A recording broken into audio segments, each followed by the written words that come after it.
To security matters now, in Kaduna State, gunmen have abducted the traditional ruler in Kacha local government area, Chief Maiwada Galadima, and his wife.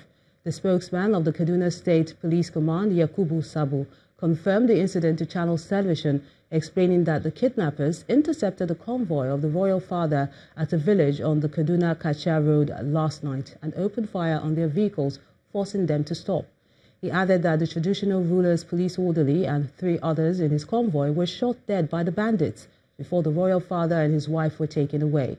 Mr. Sabo further explained that the anti-kidnapping unit of the police command had been mobilized to comb the general area with a view to rescuing the victims and arresting the criminals. Kaduna State has been in the eye of the storm recently following the killings of over 50 people yesterday during a communal clash in Kashuwa Magani village. In the meantime, the president has condemned the communal violence in Kaduna State. In a statement, President Muhammadu Buhari described as worrisome the frequent bloodshed by Nigerians over misunderstandings that can be resolved peacefully. According to him, and I quote, "No culture and religion supports the disregard for the sanctity of life. Peaceful coexistence is necessary for the progress of any society and its well-being. Violence cannot be an alternative to peace. On the contrary, reliance on violence leads to ultimate self-destruction. Violence is an ill wind that blows nobody any good. Embracing peace is a necessity." End of quote. The president commends the Kaduna State government for its rapid response to the crisis and appeals to community leaders to engage in regular dialogue to nip crisis in the bud. Adamawa State has also had its own share of farmer-herdsmen clashes, and residents say they've had enough as they live in constant fear. This next report takes a look at the efforts of the people, security agencies, religious and community leaders, as well as the government in tackling these crises. This is what some communities in Adamawa State look like today. A shadow of what they used to be. Villages destroyed, lives lost, scores injured, and many rendered homeless. The residents try to salvage what is left in an attempt to survive. One can only blame this current state on the several attacks by gun-wielding herdsmen and reprisals by native militia. Just about a week ago, 5 travelers were killed along Numan Pasham Road, while 6 other co-travelers narrowly escaped. What is behind these attacks? One farmer was killed, and there was reprisal, which led to what we are seeing now. And lives have been lost, of which there's nothing we can do about it again. But for those who are alive, it's our duty now to protect them. Demsa, Lamorde, Goyuk, Giri, Song and Numan local government areas are all affected. Health facilities in Numan community bear the brunt as the injured are taken there for treatment. It appears to be a struggle to survive, and the people cry out for help. At about 6 o'clock in the morning when we got up, Fulani invaders entered Dom and killed so many people. You can see even my house up to now. See how we cover our rooms with zinc. We are just managing.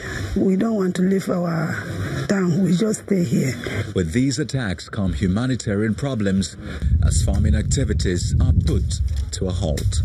Usually if people go to farm, they usually come and attack people. So that makes people to be afraid not to go to farm and do what they are supposed to do.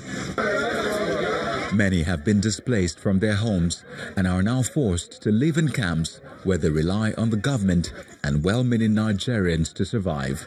We have almost about 6 camps where we've been, and we've given them the little the local government provided.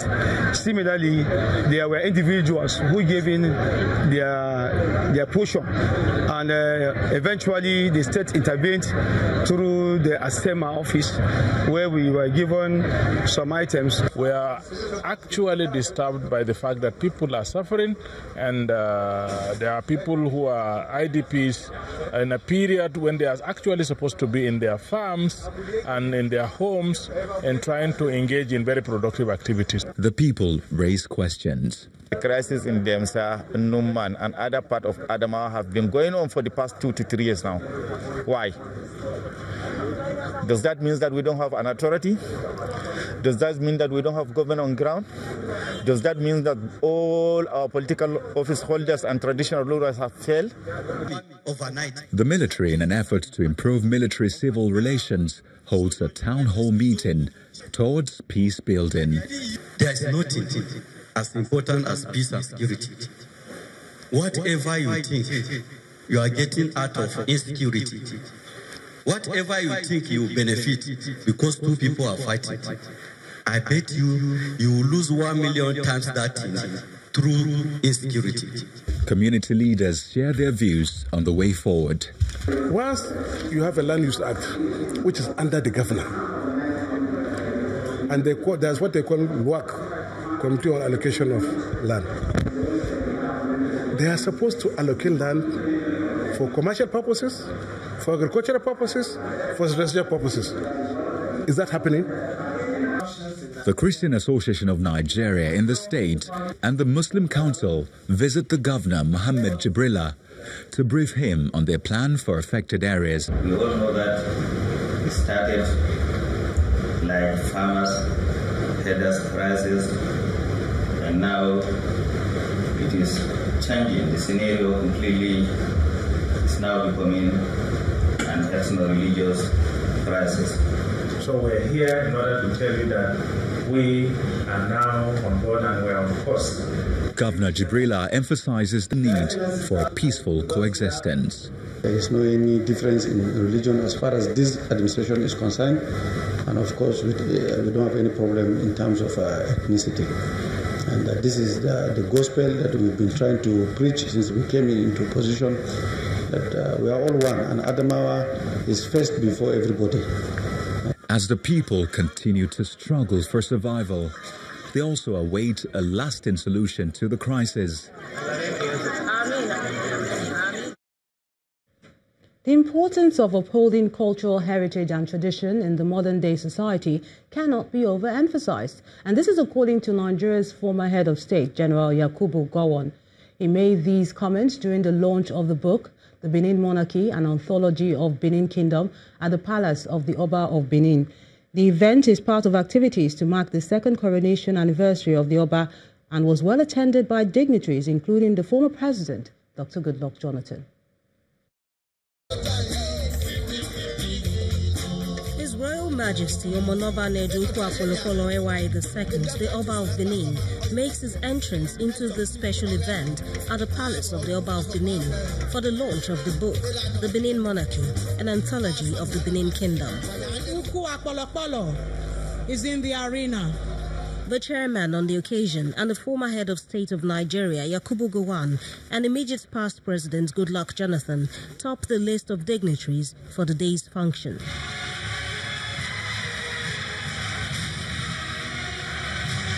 The book showcases the rich culture and tradition of the Benin Kingdom. As a philosopher king in the mold of his father, His Majesty fully subscribes to the project of the promotion of the inexhaustible intellectual value of Benin history, culture, and civilization. In his remarks, General Gowon describes the book launch as an opportunity to revalue our cultural heritage. Our history or our story has always been told by others from their own perspective and for their own purpose. Against this background, we can better appreciate the import of this seminal effort at telling the story of the Benin Kingdom. For the Edo State government, the Benin monarch has been a good ally. I feel truly lucky as a governor, having the person of His Royal Majesty guide me. In fact, he, in a sense, helped me set my agenda for governance. The executive producer and the book reviewer believe the Red Book will put the younger generation on the right track in upholding cultural values.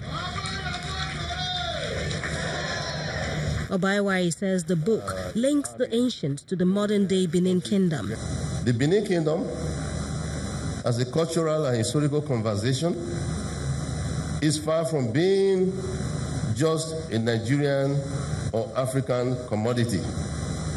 It is by all units of measurement a global package with so much literature pouring in from other parts of the world.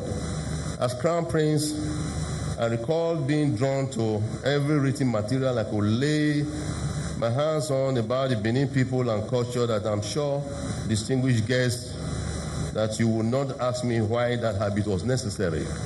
There is a goodwill message from President Muhammadu Buhari.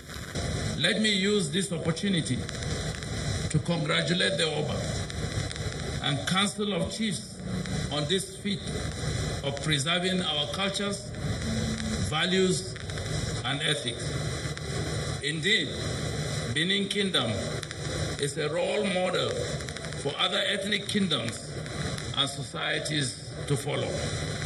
The launch of the book, The Benin Monarchy, is part of the highlights for the second coronation anniversary of Omonoba Nedu Kwakolokolo Ewaye II, the 40th Oba of Benin, on a day he's also celebrating his birthday.